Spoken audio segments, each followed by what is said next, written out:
Magandang buhay mga kaganda! It's me again, Ana Luisa Cruz MP, and welcome to my vlog. Ngayon po, gagawa tayo ng face mask na gawa po sa kalabasa. Siyempre, lalagyan din po natin ng honey. Ayan. So, magpe-prepare po tayo ng ating pumpkin and honey face mask. Tara!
Ayan. So, natapos na po ang ating paggawa o preparasyon ng pumpkin and honey face mask. Ngayon naman po, bago natin i-apply yung ating mixture, kinakailangan maghugas po muna tayo ng ating mukha.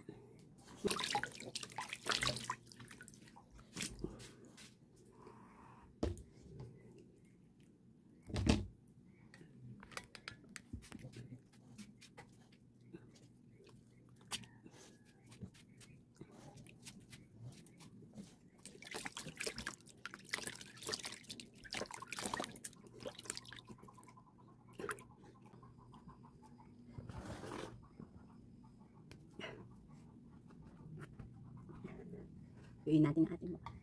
So, ito na po yung ating mixture. Yung paggawa ko po ng mixture po natin, manual ko pong ginawa. Instead na gumamit po ako ng blender, so gumamit po ako ng yung strainer. So, kung wala po kayong blender, pwede po yung strainer. No, kung may blender na po kayo, much better kasi mas madali po yung paggawa, no. So, pinapakita ko lang po manually para po dun sa mga walang blender, no. Pwede po yung strainer kasi iniisip po ng iba, paano kung wala kaming blender, di ba? So, kasi kung ipo-fork lang po natin siya, hindi po masyadong puree yung ating gawa, o kumbaga yung mixture po niya is hindi po soft na soft, no. So, ito kasi soft talaga siya, no.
Ayan na po.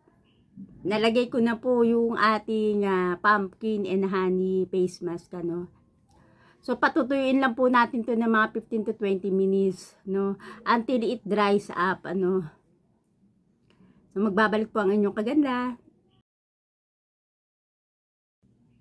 I'm back, mga kaganda.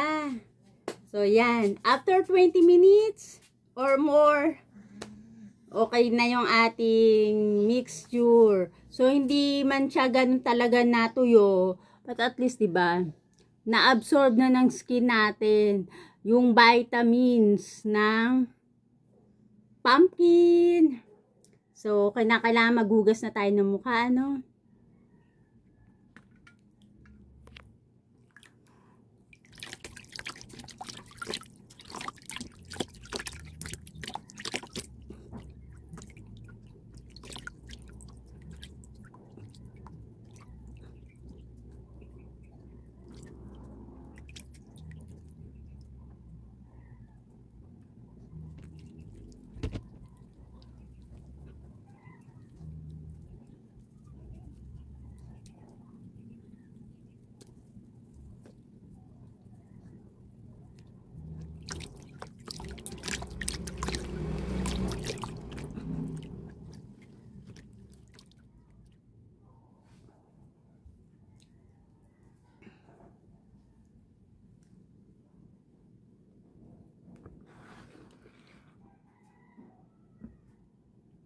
O, diba?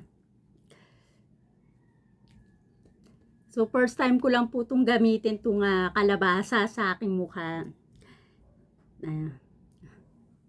Mga nabasa ko po ito sa Google, ano, na magandang gamitin kasi yung kalabasa, ano nga ba yung benefits ng kalabasa? Kasi 'di ba, lagi sinasabi ng mga parents natin, kumain kayo ng kalabasa pampalinaw ng mata, o 'di ba ganun. So totoo naman po 'yun, no. Ang kalabasa po or ang pumpkin is meron po siyang vitamin A and C, 'di ba? Not for the eyes. So talagang ano, it's beneficial to our skin. Diba? And also, meron din po siyang alpha hydroxy acid and beta hydroxy acid or yung AHA and BHA. Diba? So, these vitamins, it produce collagen. Diba? Yung mga nababasan yung collagen, diba? Nagtitake pa ng vitamins na collagen o kaya naman nagpapa-inject, diba? To produce new cells at makaprevent ng mga wrinkles, o diba? So yun. Sa atin na mga mahihilig naman sa mga natural lang na para sa panglagay ng mga mukha, no need chemicals or kung yung bang walang pambili, diba? Sinasabi nga nila na wala naman akong pambili niyan, wala tayong pera niyan. So, pwede naman po itong kalabasa na lang, no? Diba? So, yun. Haluan nyo lang ng honey, diba? Wala namang honey, kahit yung gatas, pwede po yun, no? Yung fresh milk. So, pwede po yun. Ihalo nyo po dun sa kalabasa. Tapos, lagay nyo po sa mukha nyo. So, yun. At ano ba yung AHA at saka yung BHA, di ba? So, yun yung nakakapag-regulate po ng ating exfoliate ng new cells, di ba? Para lumabas yung bagong cells, di ba? Yung mga dead cells natin dito, mapalitan po yan. And may zinc and copper din po yung ating pumpkin, no? So, it helps to regulate naman po yung production ng oil na nakakapagpalabas ng mga pimples natin, di ba? So, kung minsan kasi, yung mga oil na sinisikret ng ating skin, minsan madudumi yan, di ba? Kaya, nagkakaroon ng mga pimples na nagkakaroon ng infection palalo dahil din sa dirt. So, yun. Because of the production ng oil, di ba? Napapalitan siya ng natural oil ng skin. So, it makes smoother and brighter. O, diba? So, try nyo po ito. Ay, nakpo. Diba? At, you can use this mga once or twice a week. Diba? Or kahit once a week. Kung meron ba pa po kayong ibang ginagamit ng mga DIY. Katulad ko po, may talagang favorite akong DIY na face mask. No? So, nag-ano rin ako. Nagtatry pa rin po ako ng iba. Diba? Na pwede sa akin. Kasi alam nyo naman, syempre, may aging na tayo. So, kinakailangan din po natin ng other alternatives. Maliban din po doon sa lagi nating usually na ginagamit. Halimbawa yung lemon and milk, di ba? So yan talaga lagi kong ginagamit yan. Then sugar and coffee na pang scrub ng mukha ko, yan. So ginagamit ko po yan pang exfoliator, di ba?